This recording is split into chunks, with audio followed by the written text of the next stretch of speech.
Hey everyone, it's Nikki and welcome back to my channel.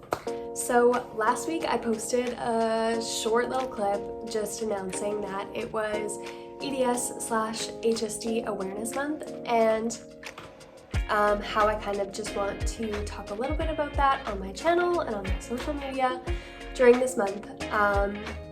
It is kind of a hard thing for me to share about because I don't have my official diagnosis, but that doesn't mean that I can't spread awareness about it because as I shared in the last video, I will most likely receive either an HSD diagnosis or an EDS diagnosis, dependent on whether or not I end up passing the criteria. But I will get into that in this series of videos, like I just said, series. So instead of making just one big long video, I would like to kind of highlight things a little bit more by breaking it up, just because this disease has really affected me differently in different seasons of my life, and I would really like to break that down.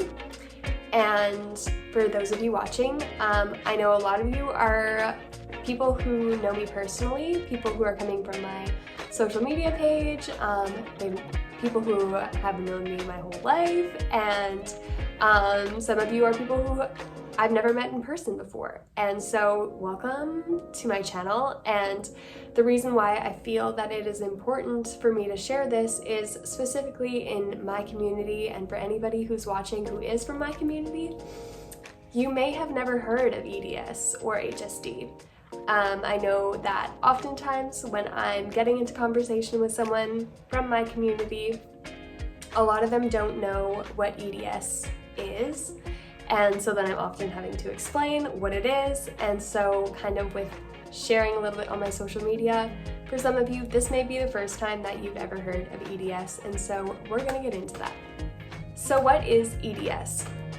EDS stands for Ehlers-Danlos syndrome, and currently there are 13 subtypes, but on someone else's post, who is a scientist, she said that there is 14 subtypes, but the 14th type doesn't have like a name yet. So there's 13 like named types, and there's another one that is yet to be named, and they are a genetic inheritable disease that affects your connective tissue.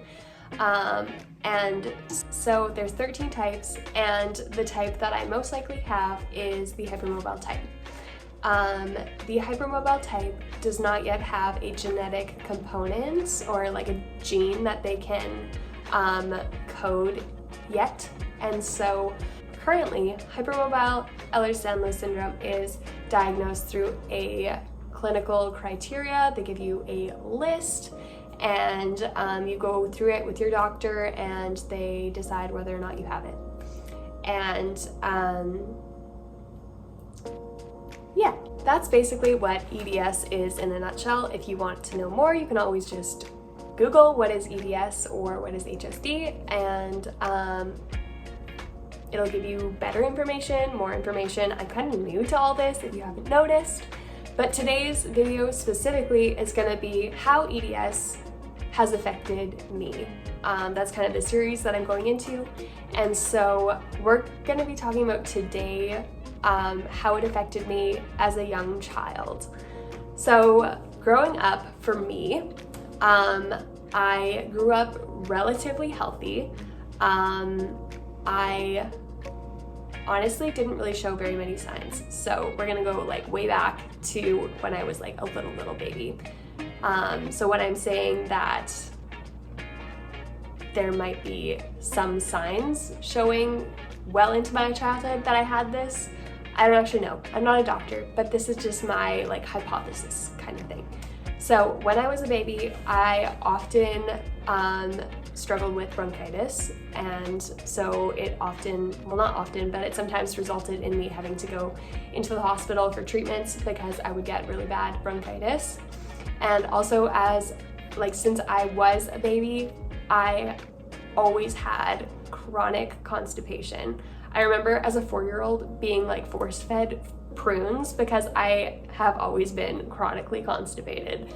And so those are like kind of some signs that there might be some issues with hypermobility going on in my very young years. And I've like printed out all of my medical documents, and even in some of my like early on ones, there was a note there about a possibility of there being motility issues, which is where the chronic constipation comes from. And so that could have been a sign from when I was like really little that I had some hypermobility issues going on. When I was a kid, starting from age 4 onward, I have always been very athletic. I started figure skating when I was 4, and I absolutely loved figure skating, and I was really good at it because I was flexible and because I had really good endurance, and my personality type was just very outgoing and energetic, and so I caught on to things really quickly and progressed really quickly in whatever sport I took on. So when I was 4, I did figure skating up until age 9 because I had progressed to the point where I would have needed private lessons, and my family couldn't afford private lessons, and so I had to quit figure skating after that.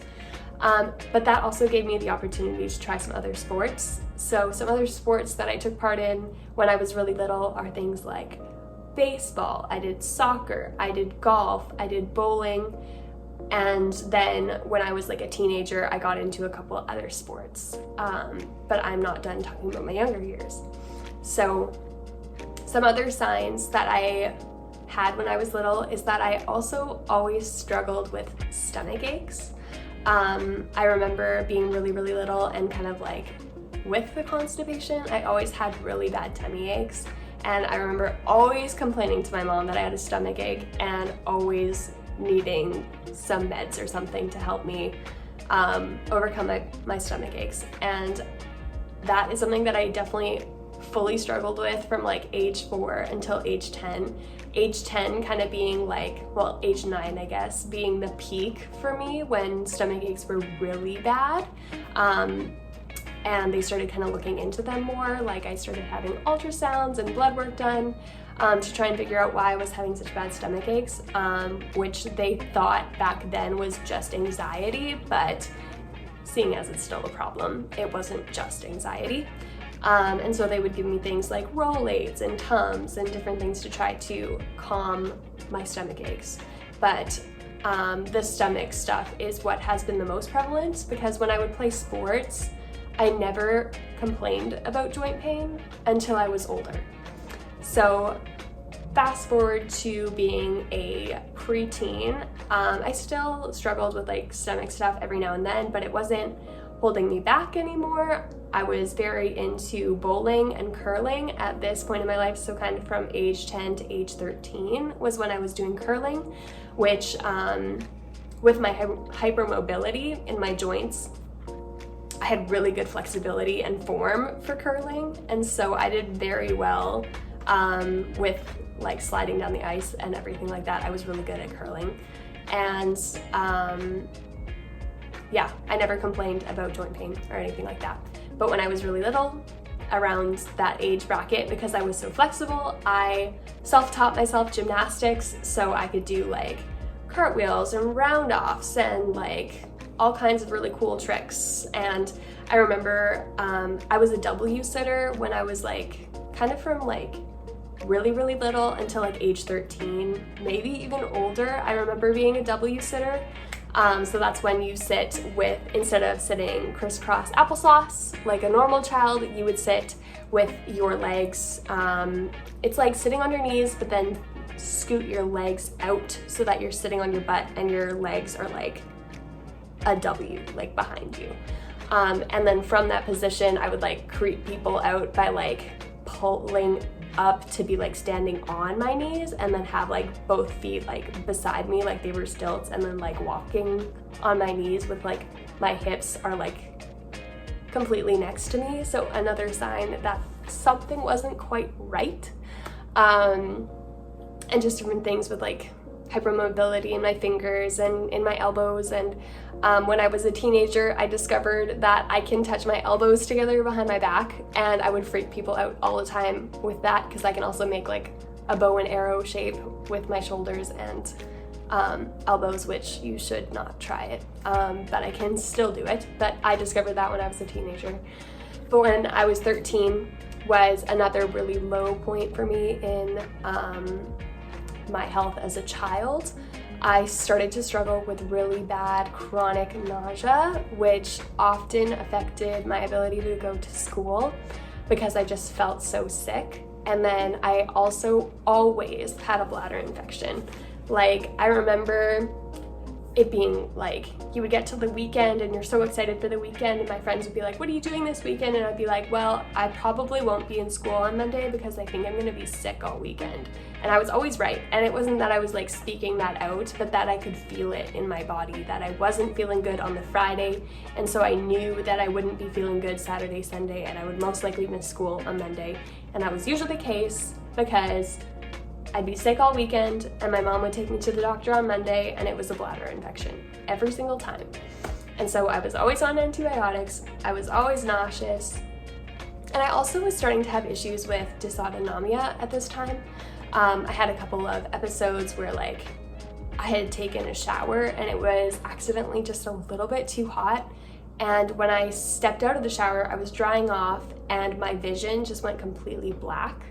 I was still fully conscious, I could still see, it's just that it was like someone turned off all the lights, and then I started dry heaving. And so that was like my first experience with something like that. But I also would get headaches a lot as a 13-year-old, and it was like a pressurized type headache.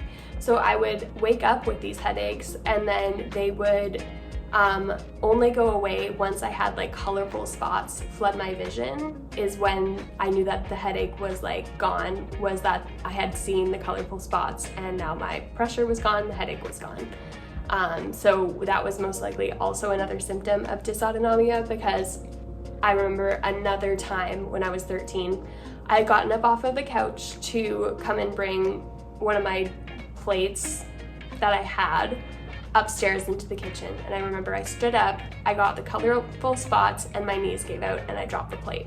I didn't pass out, and like I was fully conscious of what happened, but just the way that happened just reminds me a lot of it being dysautonomia. Like, now that I actually know what POTS is, I can see now that I was experiencing symptoms of that when I was 13. And this is kind of when things start to piece together, is 13 onwards. So 13 was when I struggled with chronic nausea, and that kind of progressed to around age 15, but it kind of lightened up enough that I could still enjoy school, I could still enjoy sports, and I was starting to get into dance. And because I was flexible, I taught myself how to do the splits and all kinds of other cool tricks, like the scorpion thing. I'll try to insert a couple of pictures of my teen years of when I was in dance in this video.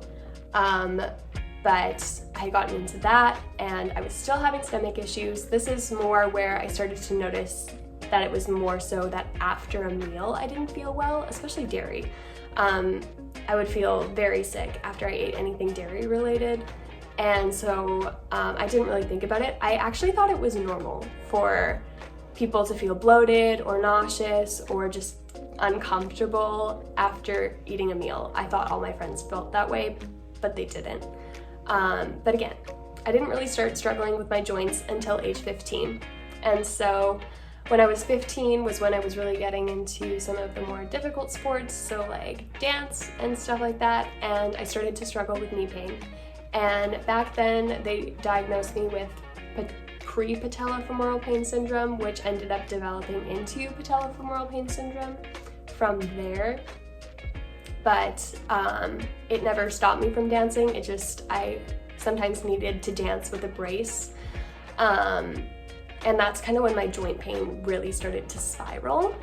When I was in grade 12 was really when the knee pain started to get worse. And I started to notice some other strange joint related things. Like, we were playing basketball one time in gym and I was just running like you do in basketball, and like it was either my ankle or the top part of my foot. It felt like something had come out of place and it really hurt. And so I was kind of like I didn't want to tell someone that I had hurt myself because I didn't like telling people when I was hurt or sick or anything like that. And so I just kept playing, but like kind of limping. And then somewhere in the game, someone ended up like kicking my foot, or kicking my ankle, and there was a pop and it was fine again. And so I have no idea what happened there, but that's when something like that became more normal for me, is when I would run my ankle, it felt like it would like come slightly out of socket, and then a couple steps later as I'm running on it, like it was painful, but I was still able to like limp run on it, it would pop back in, and that was that.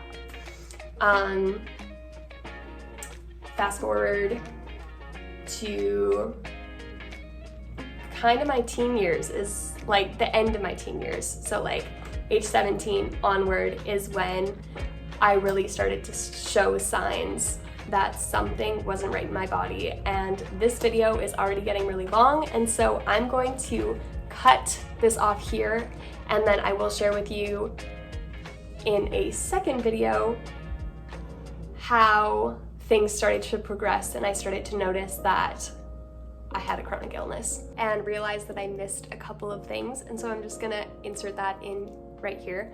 So some other signs that my body kind of didn't really have something right, or something was wrong with my body, was I was always a really small child. I struggled with really low weight and like low BMI. A lot of my doctor's appointments were them telling me that I was too small, that I was too light, that I needed to gain weight, blah blah blah. But I like was never a big eater, also because of the stomach aches and stuff. And so the low weight being one thing. I just remembered the other thing. As a teenager, I also started to struggle with a lot of fatigue, and I would tire easily and need a lot of time to rest, and so I often had to take breaks. If you like this video, please give it a thumbs up. It seriously helps my channel, helps people to find me. As a small YouTuber, I greatly thank you for any thumbs up you give me. And I hope that you will stick around for this series that I am doing and subscribe. Bye!